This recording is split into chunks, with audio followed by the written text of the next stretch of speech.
Buhari to visit London on 16-day private visit. Supreme Court fixes Wednesday to hear Atiku's appeal against Buhari's presidential victory.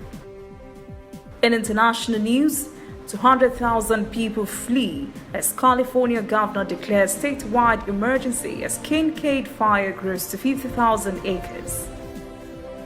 And in sport, Air Warriors MFM Queens get automatic tickets to the 2019 FIBA Africa Club Championships.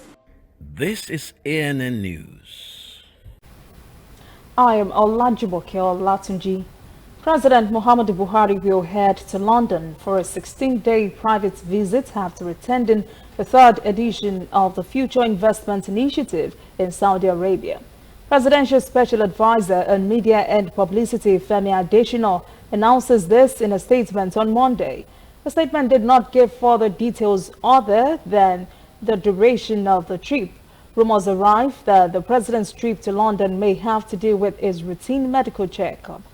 Adesina said in a statement that on the sideline of the Economic Forum, President Buhari would hold bilateral talks with King Salman and King Abdullah II of Jordan. The Supreme Court has fixed Wednesday for the commencement of a hearing of appeal filed by the presidential candidate of the People's Democratic Party in the 2019 general elections. Atiku Abubakar had challenged the judgments of the Presidential Election Tribunal, which affirmed the election of President Muhammadu Buhari. The hearing comes nearly 2 months after the tribunal's verdict affirming Buhari's victory for a second term in office. It's also nearly 40 days after Atiku and the PDP filed their appeal, seeking to nullify the judgments and the declared lawful winner of the presidential poll.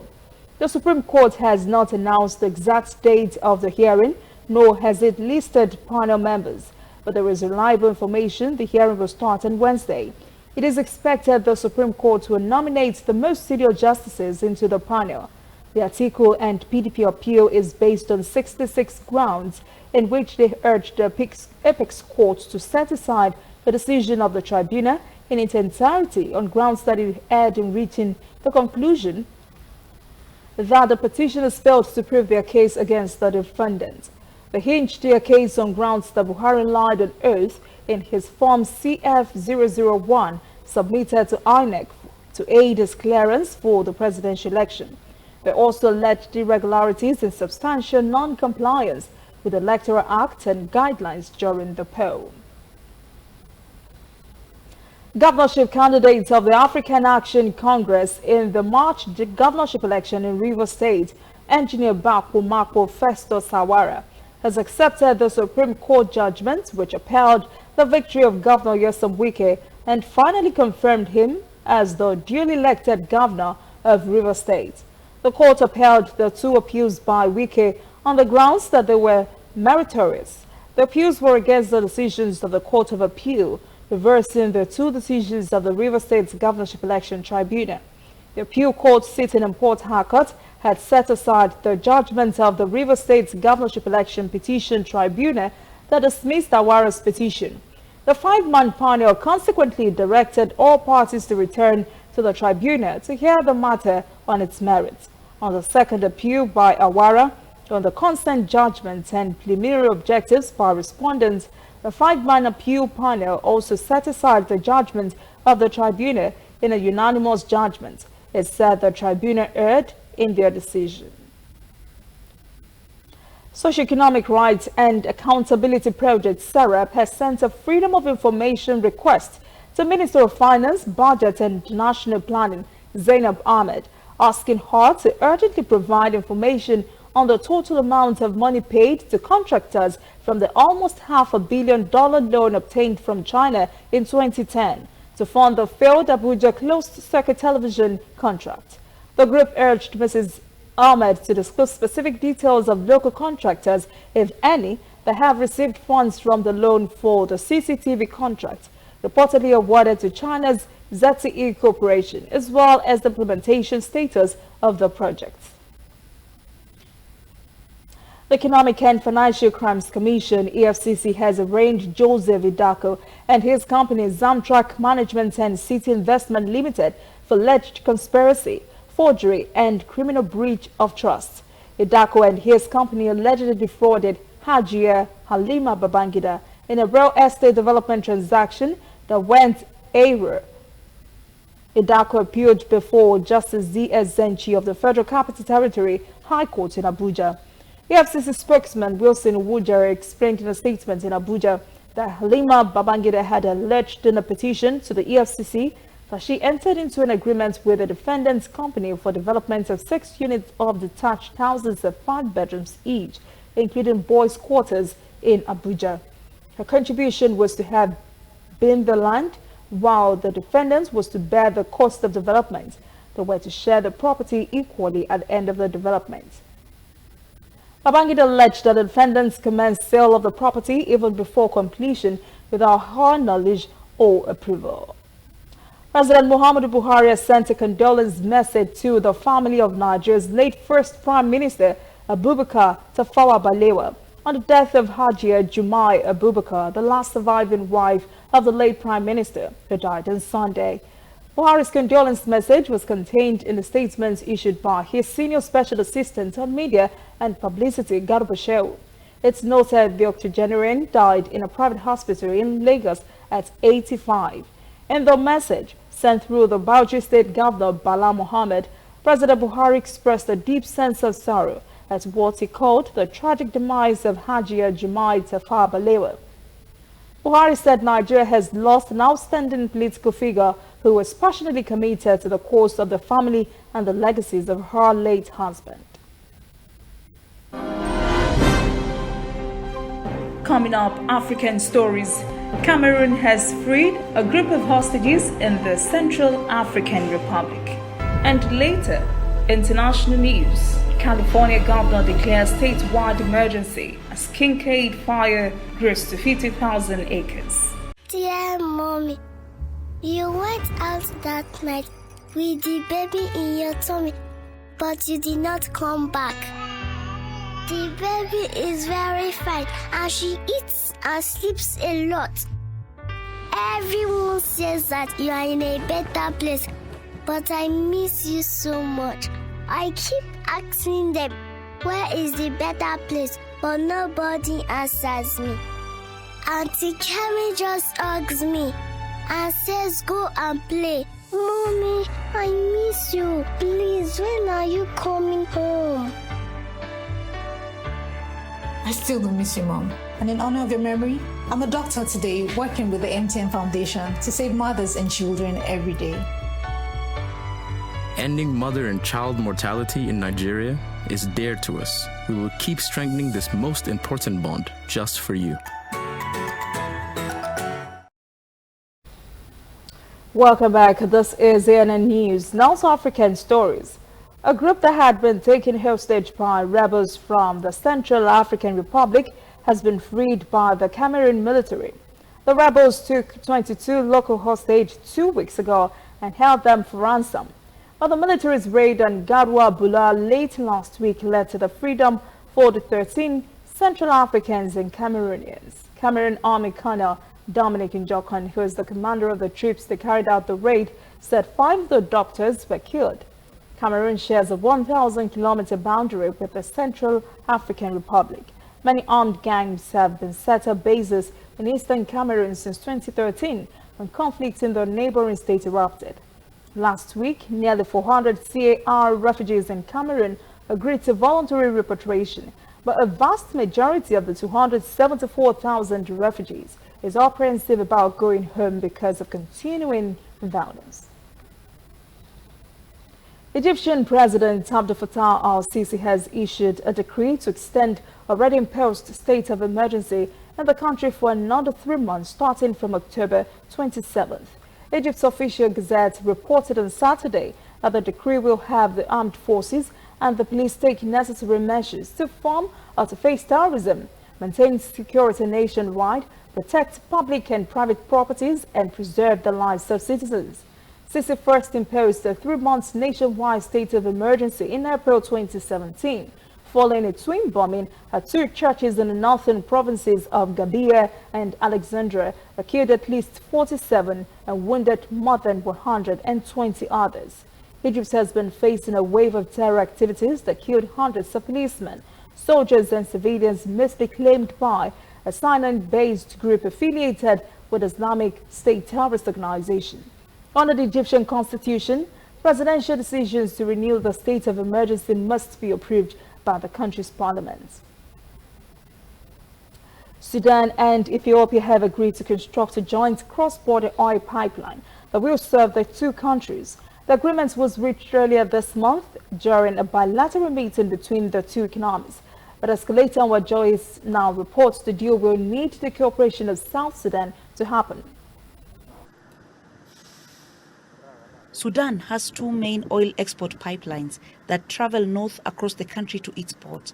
The crude oil originates in neighboring South Sudan, which pumps it into Sudan. Now, Ethiopia and Sudan have agreed to build a joint pipeline, but they will need the cooperation of South Sudan to make this happen. And stability in Juba will be key in making this initiative a success, as political analyst Sunday Okello explains. Sudan, Ethiopia, and bringing in South Sudan, and the area, the geography where this pipeline is actually passing through, these are areas which are very contentious, very is having a lot of conflicts. People are fighting in those areas, and basically also very much underdeveloped in South Sudan especially. So we are seeing a situation where we should not just address the deal of the pipeline, but we should also look at how does it bring stability, how do you put in security issues, which is very contentious in South Sudan today. But an older deal between Ethiopia and South Sudan is yet to materialize. In 2017, the two agreed to build a road linking the countries together, enabling South Sudan to export its oil to landlocked Ethiopia.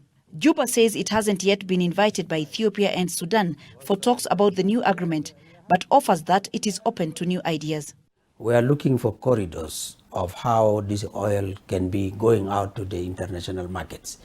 South Sudan is blessed. We have a lot of oil that is mainly going towards the borders of Sudan.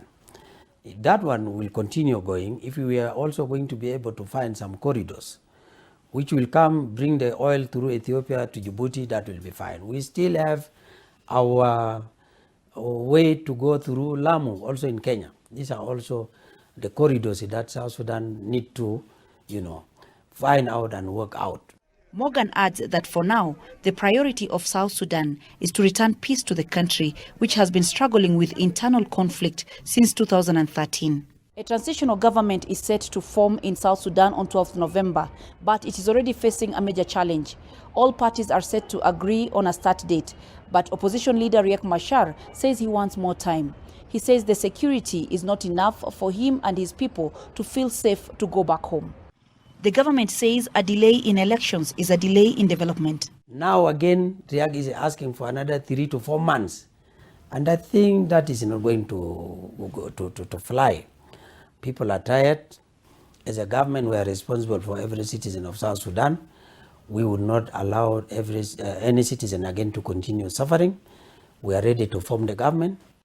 South Sudan's petroleum ministry says the country is currently producing close to 180,000 barrels of oil and has plans of increasing production by 15,000 more barrels soon. But it could be some time before Ethiopia is able to receive this oil from the newly agreed pipeline.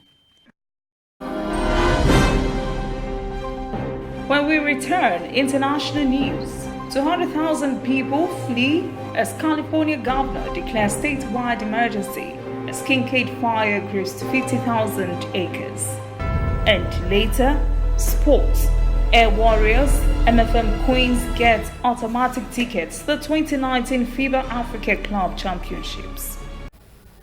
Welcome back. This is ANN News. Now to world events.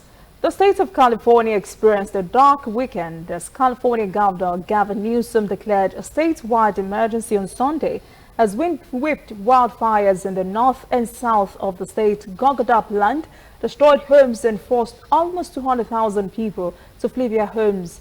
Reports say in northern California's wine country outside San Francisco, the Kincaid fire has grown to about 50,000 acres and is 10% contained. The governor estimated 180,000 people were evacuated because of the fire. The Cal fire says destroyed 79 structures. Nearly 1 million Pacific gas and electric customers lost power, 965,000 because of the public safety power shut off, and an additional 100,000 for other reasons. The blackout, which PG&E said was needed to prevent downed and damaged power lines from sparking more fires, shut off power to 940,000 homes and businesses, roughly correlating to about 2.5 million people across Northern California on Sunday. Meteorologist Haley Brink says Californians should not expect immediate relief. World leaders have been reacting to the death of the leader of the Islamic State of Iraq and the Levant, Abu Bakr al-Baghdadi. U.S. President Donald Trump announced during a press conference on Sunday that al-Baghdadi was killed in a U.S. military raid in northwest Syria. Trump said al-Baghdadi had been under surveillance for a couple of weeks. Trump says the ISIL leader died after running into a tunnel in the village of Barisha, where he detonated an explosive vest, killing himself and 3 of his children. World reaction to the news has been divided, with some leaders hailing it as a turning point in the fight against terrorism, while some governments played down its significance. Turkish President Recep Tayyip Erdogan said al-Baghdadi's killing marked a turning point in the joint fight against terrorism, while the Russian Defense Ministry said or reacted to the news with skepticism, saying it had no reliable information on the U.S. operation. Afghanistan welcomed al-Baghdadi's killing as a major blow to the armed group that is expected to weaken the South Asian branch. Israeli Prime Minister Benjamin Netanyahu labeled the event as an impressive achievement. In the face of growing economic challenges, Argentina has elected Alberto Fernandez as its new president. Just hours later, the central bank imposed significantly stricter controls on the purchase of U.S. dollars, underlining the scale of the economic challenge he faces. Fernandez secured more than the 45% of the votes needed to win, beating conservative incumbent Mauricio Macri. A candidate needs at least 45% of the vote to win in the first round, or 40% and a 10-point lead over the second-place contestant. President Alberto Fernandez will assume office early December. He has vowed to play things safe financially. Some farmers in the U.S. continue to lament over the trade frictions with China, Canada, and Mexico. They say China's 25% tariff on soybeans has a significant impact on their profits as prices fall deeper. Hendrik Subrande spoke to some corn and soybeans farmer in Colorado. Crop this year has been pretty good, really. Keith Amon farms corn near Alt, Colorado. Been farming with his family for 50 years now. The other day he was doing some fall tillage, preparing the ground for next year's crop. These are tough times for Amon and many of his neighbors. It seems like all agricultural products are interrelated, and when you have a negative effect on one product, especially soybeans, it will have a negative impact on corn as well. China's 25% tariff on U.S. soybeans has helped push commodity prices down across the board. Corn, which reached a high of $8 a bushel back in 2012, is $3.88 now. If you're selling a corn crop for $3.50 a bushel, $4 a bushel, it's not going to pay a lot amount of bills. Tim Magnuson, who farms nearby, says he's learned to adapt to those lower prices. You tighten the belt a little bit and hope for the best. Of course, everybody wants more for their product, but sometimes you don't get it. Corn yields have gone up over the years thanks to improved technology and farming practices. So in a way, folks like Magnuson are a victim of their own success. One major worry for corn farmers is that corn becomes even more abundant and prices fall even further as more soybean farmers switch over to their crop. I've heard as much as 25 to 30% in certain locations. Dale McCall runs the Rocky Mountain Farmers Union. He thinks trade tensions with China, Canada, and Mexico may be hurting farmers most of all. The longer these trade wars go on, the more uncertain it becomes. And right now it impacts what you're going to plant. It impacts whether or not you're going to get an operating loan. To use agriculture and farmers as pawns isn't something that people in Washington should be doing. Low prices may prompt Eamon to store his corn this winter in the hopes he can sell at a higher price next year, an option he says many younger farmers don't have. He's calm about the situation on the outside. Well, there's definitely turmoil that you're not seeing. But it's part of the landscape of American agriculture that's always been unpredictable, even more so today.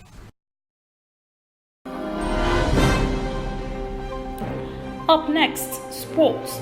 Air Warriors, MFM Queens get automatic tickets to the 2019 FIBA Africa Club Championships. Please stay with us.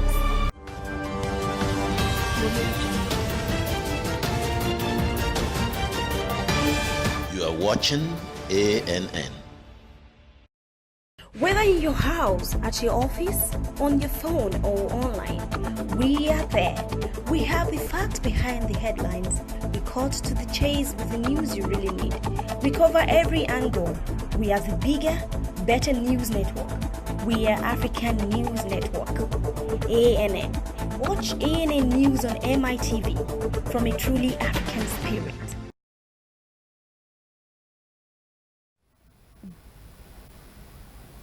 Welcome back. This is ANN News in Sport.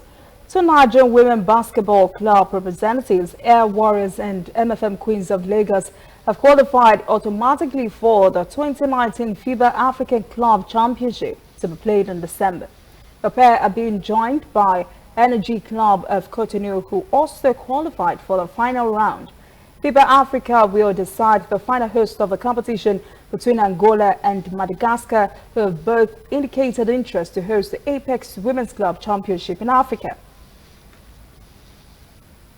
Roger Federer has withdrawn from this week's Paris Masters in order to pace himself with next month's ATP Finals in London on the horizon.